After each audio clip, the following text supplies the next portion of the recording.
a EA, né? E nessa aula a gente vai avaliar um pouquinho aí, então, os conceitos sobre o exame de Doppler de carótidas, né? A gente vai começar falando de carótidas e depois finalizar falando um pouquinho de vertebrais, tá bom? Vamos começar falando dos parâmetros técnicos, que são super importantes, né, de serem seguidos à risca, e depois quais são os achados normais esperados, então, numa avaliação de carótidas, tá? Bem, quando a gente faz o exame de carótidas, na realidade a gente utiliza todas as modalidades de que a gente dispõe. A gente só não usa o modo M, né? Mas a gente utiliza. O exame começa, né, com uma varredura, então, no modo B, que é a escala de cinza, que é aquela que vai nos fornecer os melhores dados em relação à anatomia, né? Então, a avaliação anatômica é sempre feita pelo modo B. Adicionando, então, ao modo B, a gente vai utilizar o Doppler colorido, né? Então, é aquele que demonstra o fluxo, né, dentro do vaso que você está estudando, porque o Doppler não é só de carótidas, né? Todas as estruturas vasculares podem ser avaliadas pelo Doppler. A gente espera encontrar o quê? Pode encontrar liaising, turbulência pós-estenótica, ausência de fluxo nos casos de trombose, né? Permite, né, uma melhor definição de placas. Aqui eu coloquei um exemplo, principalmente onde naquelas placas que são muito hipoecogênicas ou anecogênicas, que às vezes só pelo modo B podem passar despercebidas, né? E aí elas se tornam mais evidentes quando você lança a mão, então, do Doppler colorido. E existe uma situação, né, que a gente vai ver quando a gente falar de doença aterosclerótica, ateromatose, em que ele é fundamental, que é o quê? Quando a gente vai fazer o diagnóstico de quase oclusão, né? Não é oclusão, quase oclusão, e esse diagnóstico é feito, né, baseado então no Doppler colorido, tá bom? E o terceiro artefato que a gente utiliza, que é o Doppler pulsado, que é aquele que permite, então, fazer a avaliação espectral do espectro de onda, e é aquele que nos permite fazer a avaliação hemodinâmica, a quantificação hemodinâmica. Então, é através do espectro das ondas que a gente faz o quê? A determinação das velocidades e dos volumes de fluxo, tá bom? É baseado nas velocidades, né, que a gente faz a quantificação do grau de estenose nas carótidas internas. Na realidade, é que a aula é de carótida, né? Mas toda vez que a gente tem estenose de uma artéria, então pode ser na femoral comum, femoral superficial, na ilíaca, na subclávia, né? Toda vez que você tem uma estenose arterial ou uma estenose ou compressão venosa, o grau de estenose sempre é quantificado pela relação das velocidades que a gente obtém, né? Para a gente quantificar, medir a velocidade, é sempre através do espectro de onda. Então, essa parte que eu vou falar aqui dos parâmetros técnicos, a gente está abordando aqui na aula de carótidas, mas ela é importantíssima em qualquer Doppler que você for fazer, principalmente naqueles Dopplers em que você vai se basear em velocidades, tá bom? Bem, em relação à obtenção do Doppler espectral, né? Então, o que a gente faz? A gente escolhe uma pequena área, um volume de amostra. A gente pode escolher o tamanho desse volume de amostra. Você vai posicionar esse volume no interior do vaso e, através dele, então, a gente vai obter os espectros de onda. Bem, na carótida, onde é que a gente deve posicionar o volume de amostra? Ai, desculpa, gente, só arrumar aqui o microfone. Onde é que a gente deve posicionar o volume de amostra? Bem, na carótida comum, né, a gente coloca o mais distal, então o terço distal. Não é para você colocar lá perto da emergência da carótida, né, quando ela sai do tronco braquicefálico ou quando ela está emergindo lá da subclávia. Não adianta, né? Se você colocar lá embaixo, quanto mais próxima ela estiver da origem, maior vai ser a velocidade que você vai obter da carótida, né? Então, na carótida, como a gente quer fazer o cálculo da velocidade em relação à carótida interna, né, você vai medir ela lá próximo da bifurcação. Então, é sempre no terço distal da carótida comum. Bem, a gente sempre tem que prestar atenção né? Isso é fundamental no Doppler espectral em relação ao ângulo Doppler que a gente utiliza, né? O ângulo Doppler, ela é formada pela linha Doppler, então essa linha Doppler é o ângulo de insonação, tá? Do feixe acústico, e pelo eixo do fluxo arterial. Tá bom? Esse ângulo a gente deve prestar atenção, deve ser sempre, né, menor que 60 graus. Então é até 60 graus no máximo. Por quê? Porque acima disso os erros vão ficando cada vez maiores, né? Os erros de velocidade que a gente obtém, a gente obtém dado errado, né? Por quê? Então influencia na velocidade final, especialmente quando maiores que 60 graus. Tá bom? Bem, essa linha que determina o ângulo Doppler, então aqui você está vendo o ângulo de insonação do feixe de som, e aqui a linha que vai delimitar para a gente o ângulo Doppler. Num vaso normal, né, essa linha que determina o ângulo, ela deve ser mais paralela possível à parede dos vasos, né? Então, a gente vai ver que o fluxo sanguíneo nessas artérias normais, elas têm essa característica de ser um fluxo laminar, né? Então, a gente vai alinhar essa linha junto com o fluxo dentro do vaso normal, que vai o quê? Correr paralelo às paredes do vaso. Agora, num vaso patológico, né? Então, por exemplo, aqui nesse diagrama a gente vê uma carótida com uma placa aqui, uma placa posterior, uma placa anterior. Não adianta a gente posicionar a linha paralela à parede do vaso, né? Aqui no caso, a linha vai ser paralela ao quê? À direção do fluxo. Então, você vai ver que, então, que o sangue está vindo aqui, ele é direcionado mais anteriormente, né? Então você vai posicionar sua linha paralela ao fluxo, tá bom? Bem, o volume de amostra, né, a gente tenta pegar esse fluxo mais central. Então, o volume de amostra é sempre posicionado na posição mais central, né, na luz do vaso, tá? Aqui eu coloquei o fluxo laminar. O fluxo laminar, ele é observado não só na carótida, mas nas artérias que são mais longas, né? Então, todas as artérias que são mais longas, femoral comum, femoral superficial, braquial, né, elas vão ter esse fluxo laminar se elas não tiverem nenhuma patologia, né? Esse fluxo laminar se caracteriza por ter uma velocidade maior no centro da artéria, né?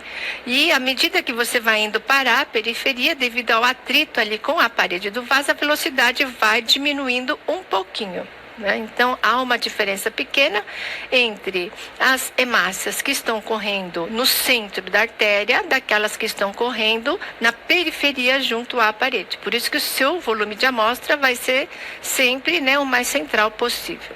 Eu coloquei esse diagrama aqui porque vocês vão ver sempre essa... Sempre não, antigamente se ouvia mais, né? Hoje se fala menos, mas tem que saber que existe essa área escura, tá vendo? Se você olhar aqui um espectro de onda, você vai ver que tem uma área escura embaixo da sístole, né? Então, essa área escura é chamada de janela sistólica, né? Quando todas as hemácias, se o fluxo é laminar, e as hemácias estão todas correndo mais ou menos na mesma velocidade, o que vai acontecer? Se vocês lembrarem do nosso diagrama, é velocidade sobre tempo, não é isso? Então, se a gente olhar aqui no eixo da velocidade, você vai encontrar hemácias que estão indo mais devagar, hemácias que estão indo mais rápido, né? Mas no fluxo laminar a gente já viu que essa diferença é pequena. É por isso que você não tem hemácia aqui embaixo com uma velocidade muito baixa ou com uma velocidade intermediária. Todas elas correm mais ou menos juntas e te deixa então essa janela que é chamada de janela sistólica limpa, tá? Escura. O que acontece num fluxo que é turbulento? O fluxo turbulento é um fluxo que é desorganizado, caótico, né? Então você vai encontrar hemácias em sentidos, direções e velocidades diferentes. Vai haver uma perda dessa janela sistólica, né? Então você vai encontrar hemácias indo muito rápido, hemácias indo muito lento, né? Então você tem um borramento da janela sistólica, tá bom? Por que hoje em dia a gente não ouve tanto falar disso? Esse borramento a gente pode criar, né? Você pode testar. Quando você estiver fazendo um exame de carótida, a gente tenta, né, fazer uma pressão com o transdutor que é leve, é o suficiente para você conseguir obter uma imagem adequada e os dados adequados sem enforcar o paciente. Mas você pode reparar, quando você estiver fazendo o exame, se você der uma apertadinha um pouco maior, né, na carótida, você vai ver que começa a borrar a janela ou começa a alargar a banda espectral. Deixa eu voltar aqui.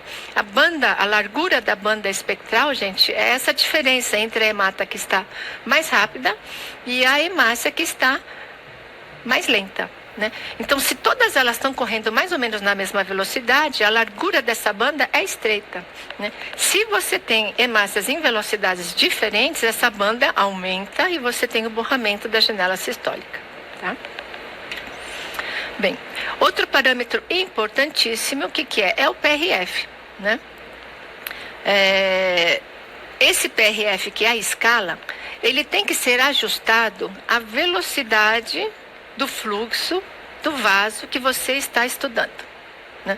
Então, se você está estudando uma artéria que tem velocidades altas, você vai usar um parâmetro com PRF ou com uma escala alto. Se você está avaliando uma veia, você não pode usar a mesma escala da artéria, porque vai dar errado, você não vai ver fluxo, né? Não vai pintar. Tá? Então, aqui um exemplo. Né? Então, deixa eu ver aqui, vou começar aqui pelo normal. Então, na artéria carótida, a gente preconiza que a escala, o PRF utilizado, seja entre 30 e 40 graus. Por quê? Porque o PRF deve ser pelo menos, né, o valor mínimo dele deve ser maior do que a metade da velocidade do fluxo daquele sangue. Tá? Então, se na carótida comum a velocidade que a gente encontra lá geralmente é de 70, 80, né? Você sabe que se você colocar lá 30, 40, o seu ajuste vai estar adequado. Então, num ajuste adequado, aqui um exemplo, né? O PRF, a escala foi ajustada em 39 centímetros por segundo. O que a gente vê? A gente vê onde, né, o fluxo sanguíneo está mais ou menos preservado, você vê que ele está em vermelho. Porém, você tem aqui uma placa anterior, uma placa posterior, uma área de estenose. Na hora que você vai chegando na estenose, o que vai acontecendo com a cor, né, desse Doppler? Ele vai passando do vermelho para o amarelo e às vezes até para um azul brilhante, porque é um fluxo que está turbilhonado. Tem fluxo que vai, tem fluxo que volta. Né? Então, o fluxo ali está bagunçado. Tá? Essa bagunça, que essa mistura de cores, a gente fala em aliasing, não é isso? O que acontece se você usar escalas altas? Né? Então, por exemplo, 115, né? Então a gente passou do 39 para o 115. Ele pinta inteiro de vermelho. Ele vai entender que todo o fluxo está normal. Né? A gente não vê mais aquele artefato de aliasing no local da estenose.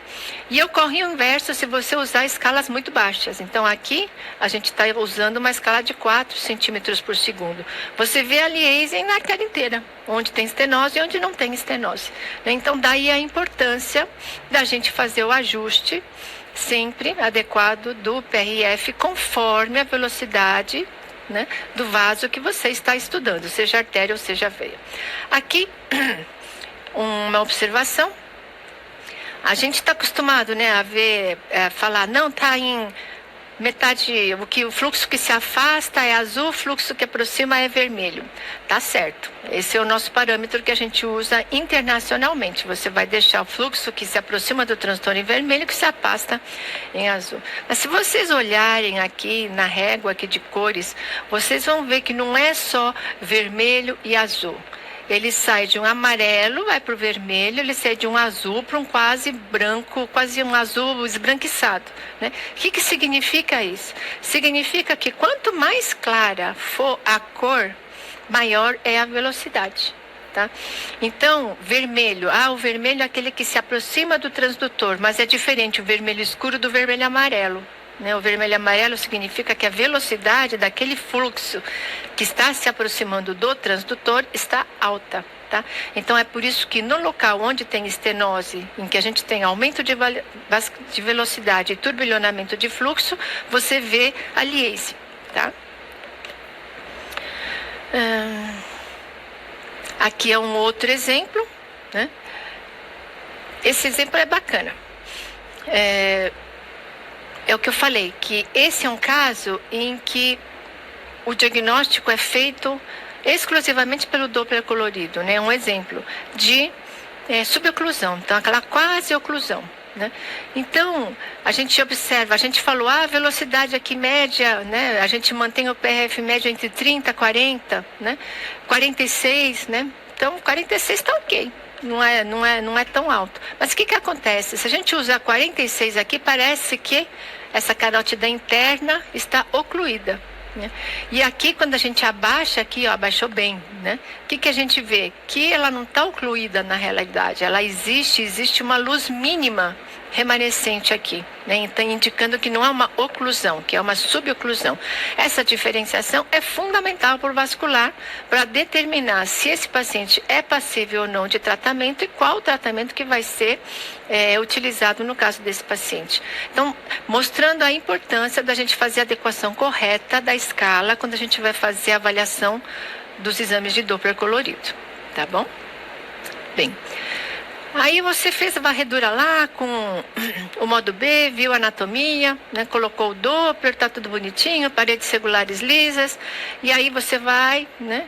Encontrou uma placa, né? Vamos supor que você encontrou uma plaquinha, aí você fala, putz, essa placa está na carótida interna ou essa placa está na carótida externa, né? Então a primeira coisa, né, é a gente tentar saber diferenciar qual é a carótida interna e qual é a carótida externa. Tá? Então, geralmente, né, a carótida interna ela é mais calibrosa do que a carótida externa. Tá? A carótida externa, gente, é aquela que vem mais superficial e que vai irrigar aqui as partes moles da face.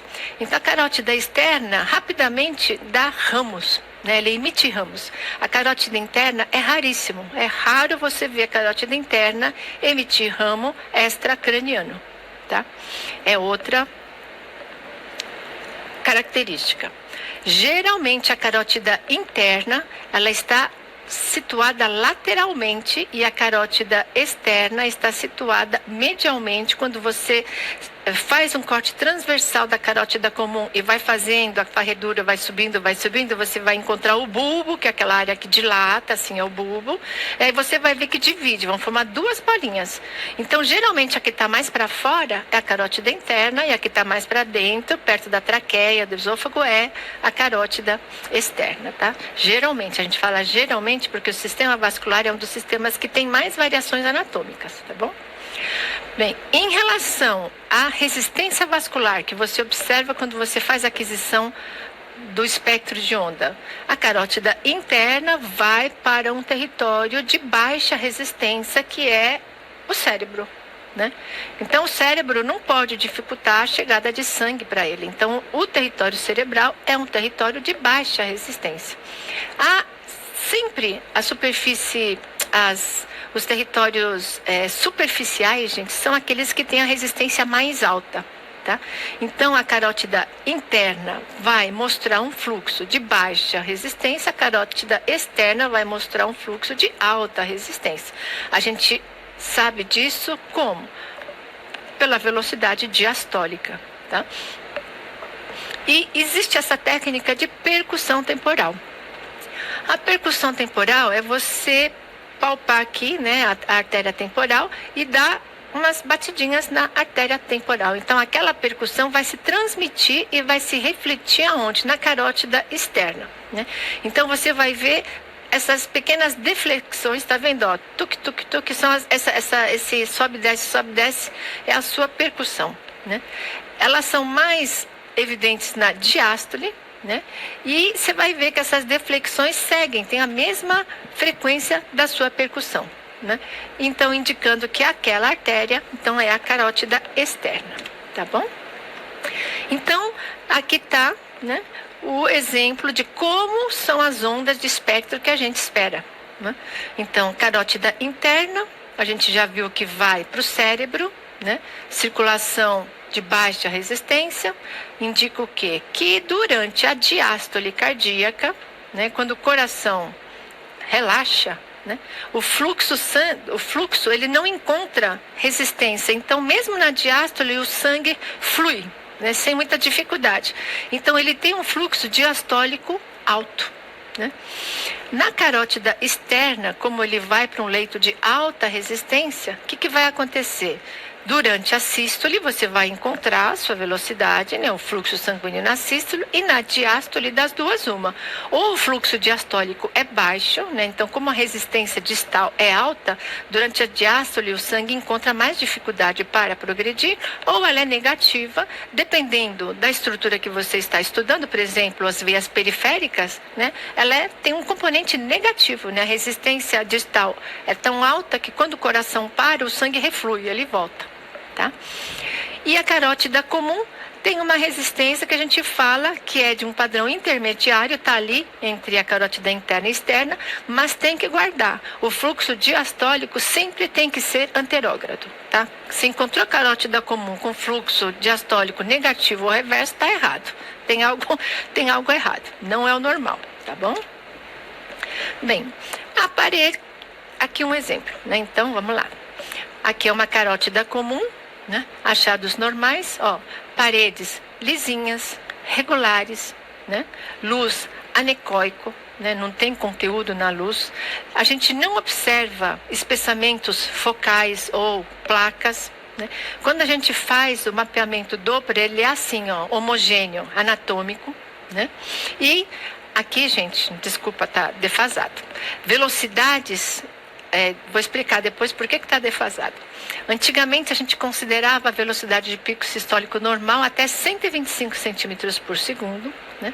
Mas de uns 2, 3 anos para cá, a gente tem utilizado mais a tabela, é uma orientação, né, de um consenso aqui brasileiro, tá?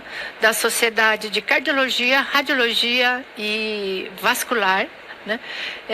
A gente tem considerado, então, aumentou esse limiar para 140. Tá? Então, 140 centímetros por segundo, a velocidade diastólica deve ser menor que 40, e a relação entre as velocidades do pico sistólico da artéria carótida interna dividido pela artéria carótida comum deve ser menor que 2, tá bom? Lembrar que, eu falei que essa parte era de achados normais, mas a gente vai citar aqui um pouquinho, lembrar que sempre, né, que a gente tiver alguma alteração na bomba cardíaca, ela vai refletir na circulação carotídea, tá?